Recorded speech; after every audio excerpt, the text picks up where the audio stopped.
अभी तो हमार क्रोध के शिकार खाली इन नींबू भइल बा। बाकी ध्यान रखी है, ये हाल तोहार घर के भी हो सकेला।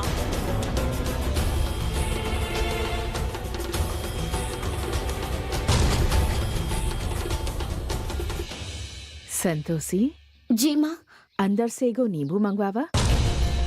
जी अभी मंगावत बानी। बनवारी भैया जी। तनी नींबू लेके आई जल्दी। हाँ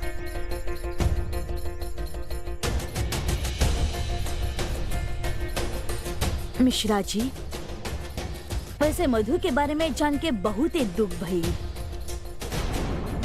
अब केहू हमार भक्ति से दूर होखी तो ओकरा साथे तक खराबे होखी ना।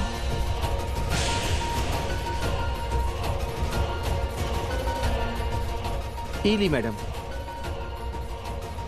माँ नींबू।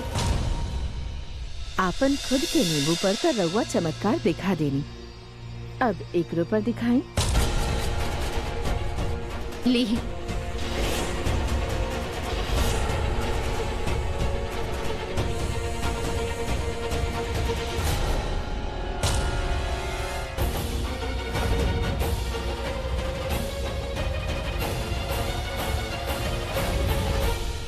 का भइल? ली ना राउर चमत्कार।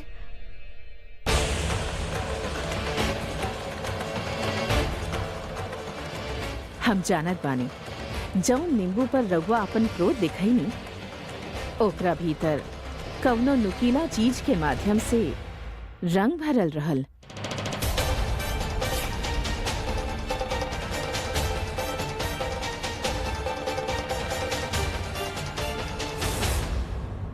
ना ना, ये नहीं क्या हो सकत।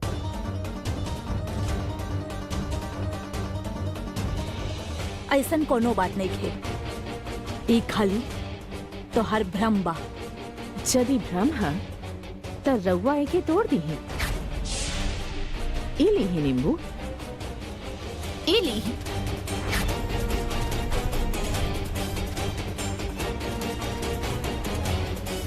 तू तो बहुते आदर्श वाली बहू रहलू ना, तो फिर का भइलू आदर्शन के जे ऐसे घर में आयल मेहमान के अपमान होकर देख रहल बाड़ू। रउआ हमारा आदर्श के बड़ा चिंता हो गई अचानक। वैसे हम रउआ के बता दी कि हमारा आदर्श हमार परिवार के ध्यान रखल है। ये अंधविश्वास के अपन घर में स्वागत कइल ना। रउआ बाहर ठीक बानी।